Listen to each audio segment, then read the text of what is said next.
Welcome back to the Seaboard Central, everyone. Today I'm going to start a new series on how you can hand draw a track plan like this one.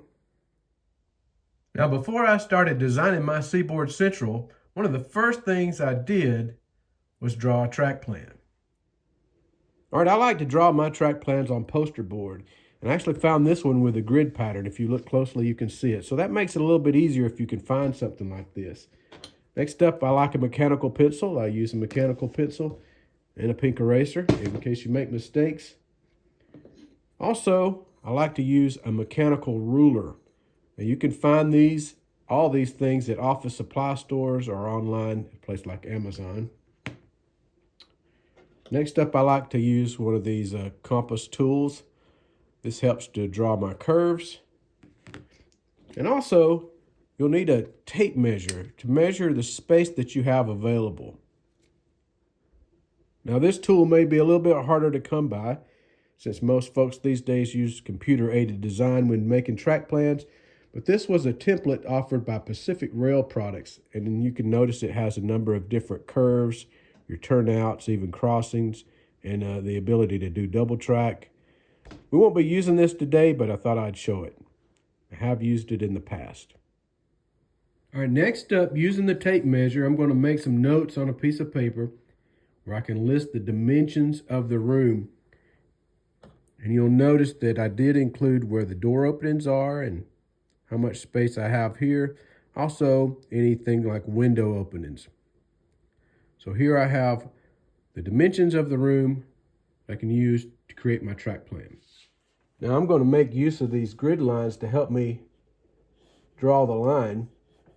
But if you don't have poster board with a grid line pattern like this, you can use your ruler to measure a distance from the edge of the poster board over and mark the location where you want to start your plan.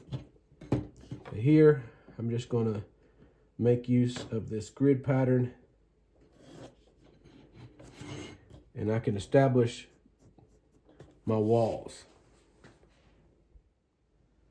So one of the reasons why I like to use these mechanical rulers is because they allow you to draw in scale. Now I like to use this one right here. It's got a number 1 beside it. They actually have, on the other end it shows a 1/2 inch.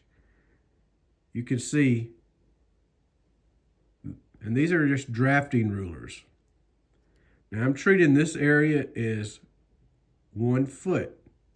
So that would be 6 inches. Here we got 3 inches, 6 inches, 9 inches, 12 inches to the foot. And it makes it easier to do our drawing. So I measured the room, and I've got one wall that is 170 inches until I get to this door opening. So I need to draw that 170 inches out. All right, so far I've transferred 3 of these walls to the poster board. So I've got one that's 16 foot or 192 inches. And I've got 2 walls that are 170 inches. And then I have a door opening. So let me show you how I measure out this door opening. All right, you look closely, you can see my line where the end of the wall is. I'm going to pull this ruler up to this point. And you can see 1, 2, 3, that'd be 36 inches. Plus 1 right here will give me 37 inches. So there's my 37-inch opening.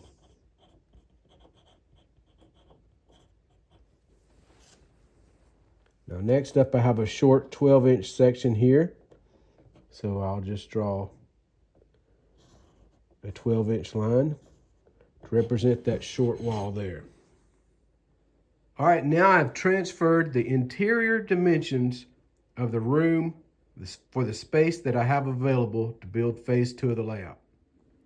And now I'm going to take into account the thickness of the stud walls, which is right at 4 inches. So I need to transfer this to the plan. So now using my mark, I come over, there's number 3, the next one will be number 4. So I know this will be the thickness of that stud wall. All right, now I've got all the walls drawn out, which includes all the door openings and the window openings.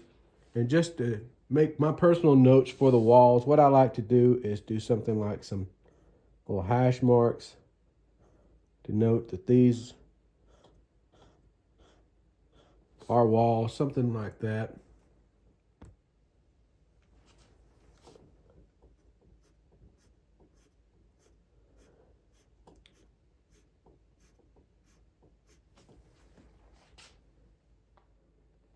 All right, now I've got all my walls drawn in, and it includes all the window openings and the door openings, and I'm ready to start drawing out my bench work. Now, if you go back to October of 2021 and look at the final layout tour of my old layout, you'll see some of these original modules that I have saved and I will incorporate into the new layout. Now, this was on the peninsula section of the old layout, and these modules are exactly 48 inches long by 24 inches wide.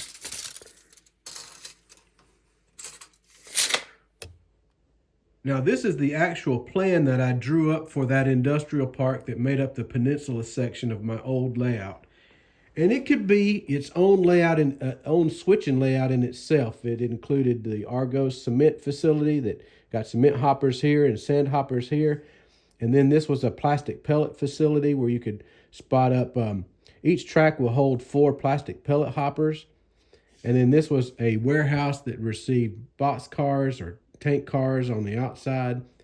So it included a runaround and very fun section to switch.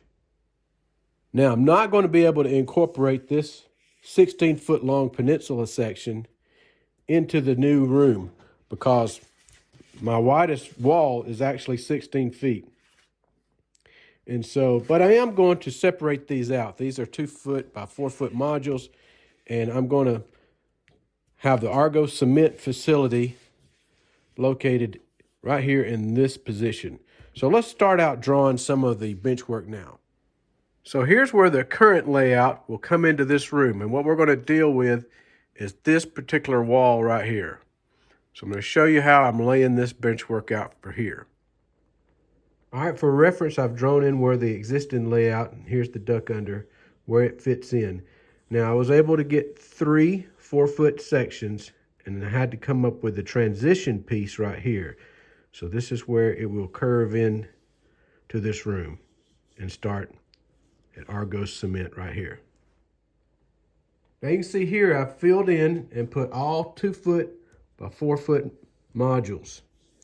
And they worked out just right because this wall was exactly 16 feet long. That allowed me to get these 2-foot by 4-foot modules in. Now, if you look back at my original idea that I had for this room, it included a center peninsula here. So we need to figure out how we're going to do the bench work for this. So when it comes to model railroad layout design, a good practice is to maintain at least 36-inch wide aisle space for your operators. That makes it a lot easier to pass. Now, I do have some sections that are narrow, and I'll show you that now. So on my current layout, between this shelf bench work and the helix, I actually only have about 27 inches. But being the fact that that's a shelf and there's no layout legs, it makes it seem wider. So you can get away with narrower bench work in some locations. This is called a pinch point. But in this area right here, it widens out a whole lot, like 43 inches. So makes it a lot easier. If there's multiple operators here, they can pass each other right here on the corners. So on my layout, one of the things I like to do is reset the legs in. And you'll notice that from the edge of the layout, the legs are set back about 6 inches. This actually turned out to give me about 43 inches of space between that wall and the layout legs, even though the bench work narrowed down to just 27 inches here.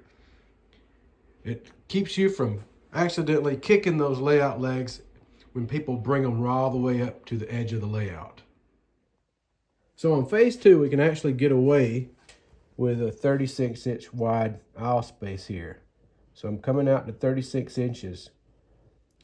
I know that'll be the edge of that peninsula.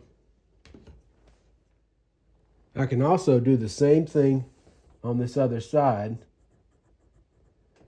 and give me 36-inch wide aisle space here on this side.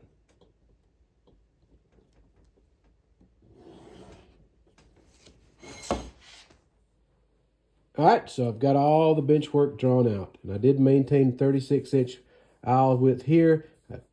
I got it down to 30-inch at this pitch point, but look how much it opens up right here. So plenty of room for people to walk around, and this will give me space to get that turn back curve in that peninsula.